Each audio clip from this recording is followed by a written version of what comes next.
நான் செம்பிகுளத்துக்கு போயிருந்தேன். உச்சிப்புலி மாயவர் கோயில் கொடைக்கு. நம்ம லதாக்கா அசத்தலான வெள்ளப்புறாக்கு. இவங்க பாடுனா ஆடாத சாமியும் ஆடும். பாருங்கள், நல்லா இருக்கும். சப்ஸ்கிரைப் பண்ணுங்கள், லைக் பண்ணுங்கள், ஷேர் பண்ணுங்கள்.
ஆறுமுக வடிவேலையா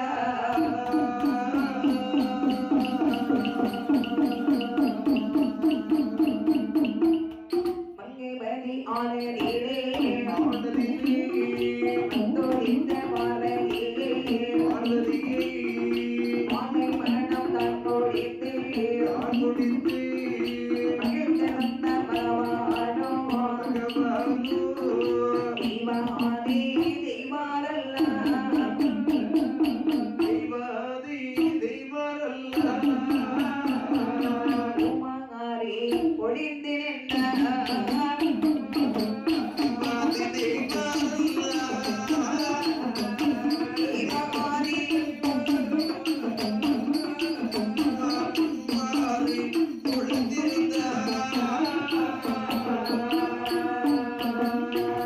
தீவாதி ஆதி வெள்ளி கைலாச மலையில் ஆண்டவன் சிவபெருமானும் அன்னை பார்வதி அரசிருக்கக்கூடிய சமயம் அந்த கைலாச மலையிலே யாரெல்லாம் வந்திருக்கின்றார்கள்? 30 கோடி தீவான்கள், 48,000 ரிஷிமார்கள், சங்கத்தார், சமயத்தார், தானவர்கள், வானவர்கள், கிண்ணறர், இனம்புருடர், அதாவது கோடான கோடி தேவகணங்கள் புடை சூழலை ஒற்ற மகனாகி யானை முகன் அப்படி முன்னே கற்பூர ஆனாந்தி என்று நிற்கிறார். இளைய மகனாகி வேலவரோ மலர்களிலே சிறந்த மலராகிய பாரிஜாத மலரை கொண்டு தாய் தந்தையருக்கு பாத பணிவிடை செய்து வருகிறார். அப்படி அழகாகவே ஆதிவெள்ளி கைலாச மலையிலே ஆண்டவனும் அம்மை அரசருக்கு ஒரு சாபத்தின் காரணமாக அம்மை பார்வதி மங்கை பதியில் அதிரச பூமானுக்கு ஒரு மகளாக வளர்ந்து வருகின்றார்.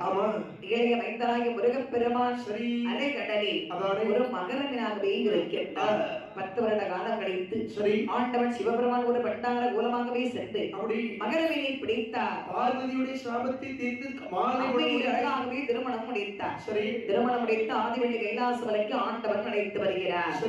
அழைத்து வரக்கூடிய சமயம் பார்த்தா தேவாதி தேவான்கள் என்ன செய்கின்றார்கள்? ஆண்டவன் சிவபெருமான் 10 வருட காலமாகவே கைலாச மலையில் தன்னம் தனிமையாகவே அமர்ந்திருந்தார். இப்போது அம்மையை திருமணம் முடித்து மனக்கோலமாக கைலாச மலைக்கு வந்திருக்கிறார். அவர்கள் மனக்கோலத்தை நாம் பார்க்க வேண்டாமா? கண்டிப்பா இனி ஒரு சமயம் ஆண்டவனை இந்த கோலத்துல பார்க்க முடியாது. ஆமா, கல்யாணம் சொன்னா கல்யாண கோலம் ஒரு கால வாழ்க்கையில பார்க்க முடியும். அப்படியா? ஆமா. யார் சொன்னது? இன்னொரு கல்யாணம் இருக்கு. சிலவர் 2 3 முடிச்சிட்டு இருக்கான். ஒண்ணுதான் கல்யாணம், சரி திரும்பலாம் கில்லியானம். முறைப்படி முடிக்கிறது கல்யாணம், சரி. அவரை பார்த்து முடிச்சுட்டு அது கில்லியானம். ஆகையினாலே சரி. ஆண்டவன் கல்யாண கோலத்துல வந்திருக்கிறார். ஆமா, அவர் திருமண குலத்தை உடனே நம் கண்கொள்ள பார்க்க வேண்டும். கண்டிப்பா பார்க்க வேண்டும். இந்த 30 முக்கோடி தெய்வான்களும் 48,000 ரிஷிமார்களும் எல்லோரும் வந்து ஆண்டவனை சுத்தி அடிவணங்கி நிற்கிறாங்க. சரி சரி. அப்ப பார்த்தா சிவபெருமான், இதை என்னமா சொல்கிறார்? அப்ப தெய்வான்களே சுவாமி. வருக வருக வருக.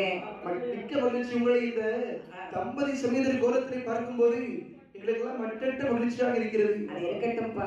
சரி. என் மனக்குலத்தை பார்க்கணும் இவ்வளவு ஆசையா வந்திருக்கிறீங்களே. ஆமா. ஆமா.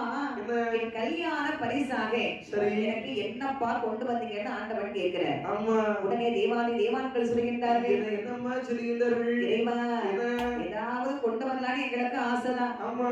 ஆனால் சரி. பொன்பொருள் ஆனது காணிக்கையை வைத்து தொழுதால், பொருள் ஆனது காணிக்கையை வைத்து தொழுதால், உடனே உமக்கு பொருந்தாதே சிவனே ஐயா. உடனே உமக்கு போதாது சிவனை ஐயா. கொள்ளப்பட்ட பருவட்டமும் சொல்ல மாட்டேன், கொள்ளப்பட்டு பருவட்ட சொல்ல மாட்டேன், எடுத்தோடு பெரிய புரித்தோட காவி வேஷ்டி, எழுத்தையோடு பிறை பிடித்தோடு காவி வேஷ்டி. இப்போ ஒரு கல்யாண வீட்டுக்கு போறோம். ஆமா. என்ன கொண்டு போவோம்? அதாவது அன்பளிப்பு கொண்டு போவோம். அதான் என்ன கொண்டு போவோம்? ஒரு 100 ரூபாயோ 200 ரூபாயோ. 100 ரூபாய் 200 ரூபாயா? ஆமா. ஐயே. ஏக்கா, நான் எல்லா கல்யாணத்துக்கும் 500 ரூபாய் குறைஞ்சி எந்த வீட்டுல வச்சதே கிடையாது. சரி. ஆனா இடிவிழான என் கல்யாணத்துக்கு வந்தவங்க எல்லாம் 50 ரூபா 100 ரூபா. அதே பாட்டுக்காரங்களுக்கு எல்லாம் போகாத செட்டு கிடையாது, சரி. வாங்காத அடி கிடையாது, காலடி படாத இடம் கிடையாது. ஆமா. ஆனா எல்லா செட்டுக்காரங்களுக்கும் அட்வான்ஸ் கார்டு வச்சு ஒரு பாய் மட்டும் வரல. உன் கல்யாணத்துக்கு ஒருத்தர் வரல. சுபாக்கா மட்டும் வந்தாங்க. சரி. நடக்கிட்டு வந்தாங்க, மறக்க முடியாத வாழ்க்கையில. ஆகையினாலே ஆமா. கல்யாண வீட்டுக்கு போறோம்னு வச்சுக்கேன். சரி. ஒண்ணு பணத்தை மொய்யா எழுதுவோம், ஆமா. இல்லன்னா நகைய கொடுப்போம். ஆமா. ஏதாவது ஒரு மோதிரம், ஒரு கம்மல், தங்க ஒரு தங்க வைக்கிற வரைக்கும் உனக்கு மோதிரம் போட முடியும். உனக்கு என்ன வாய்க்கு போடுவா? அதான் நீ கொடுத்து மோதிரம் போடுவா, செயின் போடுவா, அண்ணன் கொடி போடுவா. நாங்க என்ன செய்வோம்? அவங்களே இருக்கு. என்ன வாரமெல்லாம் எனக்கு தான் ஆகுறாங்க. என்ன பண்ண இருக்கு, நீங்க போடுவீங்கன்னு சொல்லி பெருமையா தான் சொன்னேன். நான் எத்தனை வருஷமா பாட்டு படிச்சிருக்கேன் எனக்கு தெரியும். ஆமா. இவ்வளவு கஷ்டப்பட்டு பாட்டு படிச்சு நான் சம்பாதிச்சிருக்கேன் எனக்கு தெரியும். நானும் 7 வருஷம் பாடுவேன். 7 வருஷம் படிக்கலாம். அப்போ சரி. ஒண்ணு நகையை கொடுப்போம், ஆமா. இல்லைன்னா ஏதாவது பாத்திரங்கள் வாங்கி கொடுப்பாங்க. அக்கா, நீங்க பாத்திரம் வாங்கி குடிப்பீங்க. ஆமா. இந்த அக்கா போகும்போது பாத்திரம் கொண்டு போவாங்க. ஏன்னா பரமதிக்கு சோறு வாங்கிட்டு வருது. அந்த பாத்திரங்களா? ஏதாவது ஃப்ரிட்ஜ், வாஷிங் மிஷின், கட்டில், பீரோ, அப்புறம் ஏதாவது கல்யாண பரிசு வாங்கி கொடுப்பாங்க. ஆமா. இல்லன்னா சரி. செல்வம் என்ன பண்றான் தெரியுமா? என்ன செய்வான்? போய் கவரை வச்சுக்கிட்டு ஆமா. மேல 200 ரூபாய் 2000 ரூபாய் எழுதி வெறும் கவர் கொண்டு கொடுக்கறவனும் இருக்கான். ஆமா. என் கல்யாணத்துல வெத்துக்கு ஒரு எத்தனை தெரியுமா? நிறைய இருந்துச்சு. ஆமா. அக்கா, நீ இன்னொரு கல்யாணத்தை முடிங்க, நான் உனக்கு 2000 ரூபாய் வச்சுக்கிறேன். ஆமா. 60 கல்யாணம் தப்பா எடுத்துக்க கூடாது. ஆமா. அப்படி தெளிவா சொல்லு. சரி, சும்மாவா? அப்போ பணத்தை கொடுப்போம், நகையை கொடுப்போம், பாத்திரம் வாங்கி கொடுப்போம், துணிமணி எடுத்து கொடுப்போம். ஆமா. இதான் ஒரு கல்யாண வீட்டுக்கு நம்ம கொடுக்கிறது. சரி. ஆனா இறைவா, என்ன? உங்கள் கல்யாண பரிசாக ஏதாவது கொண்டு வரலான்னு பார்த்தா, சரி. பணத்தை கொண்டு வந்தால் பணத்தின் மீது உங்களுக்கு ஆசை இல்லை கிடையாது. ஏதாவது செயினு, ஆமா. மோதிரம், சரி. அப்படி தங்க நகை கொண்டு வரலான்னு பார்த்தா பிரேஸ்லெட் தங்களுக்கு தங்க நகை மீதும் ஆசை இல்லை. கிடையாது. கழுத்துல போட்டது 2 3 உத்திராட்ச மாலை, அடுத்து ஒண்ணு தொங்குது.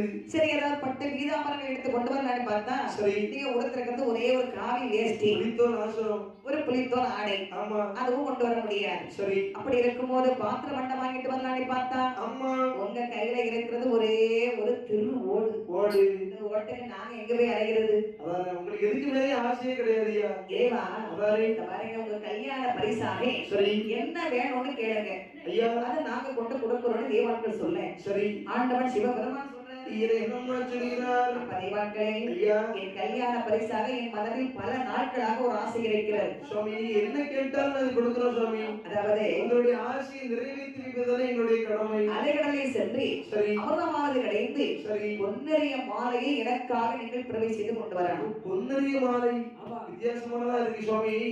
நீங்க என்ன சொன்னாலும் செய்வோம். ஆகவே கண்டிப்பாக சென்று கிடைத்து கொண்டு வருகின்றோம். அப்படி என்று தேவாதி தேவாட்கள் ஒன்று சேர்ந்து சரி சரி. அதை வேறு மலைகளுக்கு வருகின்றார்கள். அது என்னமா செய்கிறார்கள்? எப்படி அமிர்தம் கிடைக்கின்ற பாருங்கள். ஐயோ, அமிர்தம் வந்து கண்டைய பன்றே கண்டைய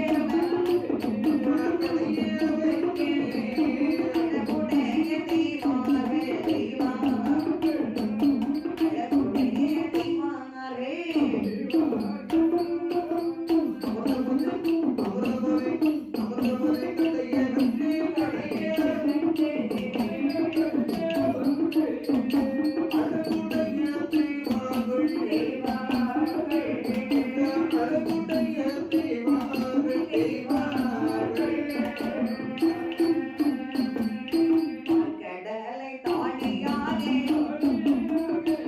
அந்த பர்வதத்தை வந்தாகே வாசுகியை கைராக்கி அமுதமனே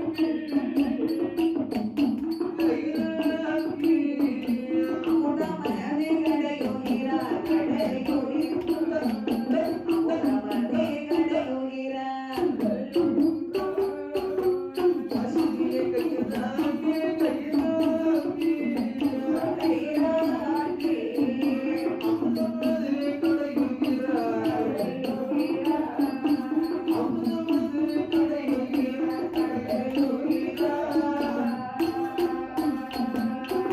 தேவாக்கள் ஆண்டவன் ஆசைப்பட்டு கேட்ட உடனே சரி. நேர அலைகடலுக்கு வருகின்றார்கள். ஆமா. வந்து எப்படி அமிர்தம் கிடைக்கின்றார் பாருங்கள். எப்படி எப்படிம்மா?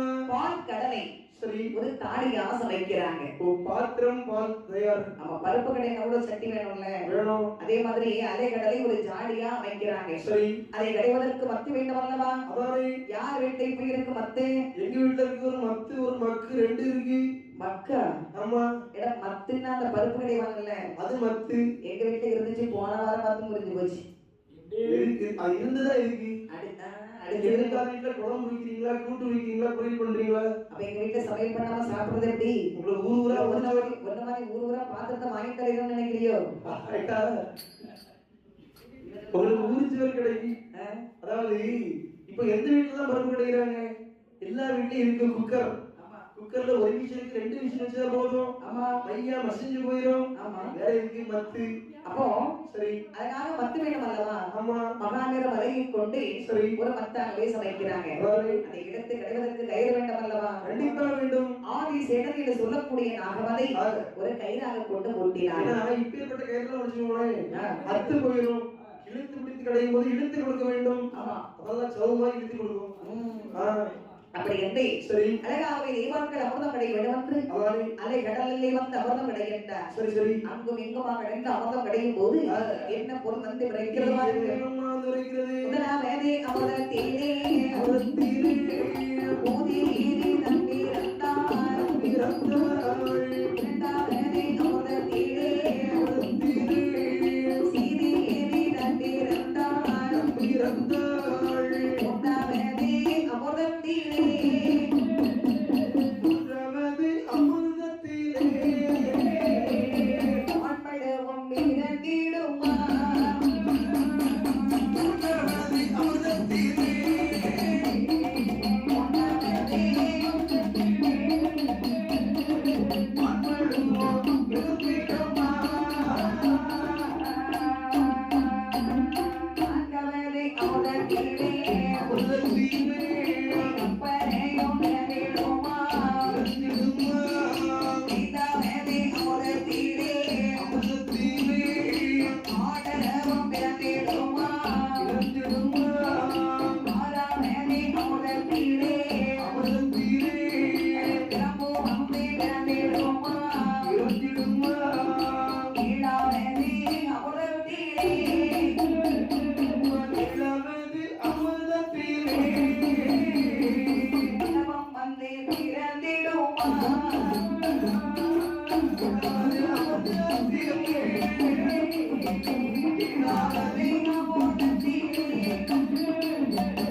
வந்து அமிர்தம் கிடைக்கிறாங்க. சரி. அமிர்தம் கிடைக்கும் போது என்ன பொருள் வந்து விளைக்கிறது பாரு.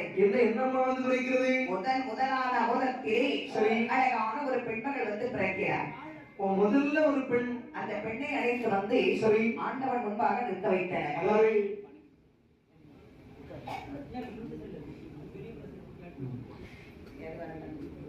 அப்போது இணைந்து வாருங்கள். என்னாகிறது? அதாவது அந்த பெண்ணை அழைத்து வந்து சரி. ஆண்டவன் முன்பாக நிற்க வைத்தனர். அதாவது ஆண்டவன் அந்த பெண்ணுக்கு பெயர் சூட்டார். எப்படி சொல்லுகிறார்? அதாவது முதலாக ஒரு வீட்டில் ஒரு பெண் குழந்தை பிறந்தால் ஆமா. அந்த குழந்தை என்ன சொல்லுவாங்க? மூத்தவன் சொல்லுவாங்க. அதே மாதிரி நீ முதல் பிறந்தவன். ஆமா. உங்களுக்கு மூத்தவள் என்று பெயர். உங்க வீட்டுல எதுல மூத்தவன்? ஆமா, நான் தான் மூத்தவன், நான் தான் ஒத்தையா. அவங்க தங்கச்சி எப்ப சுதாக்கா?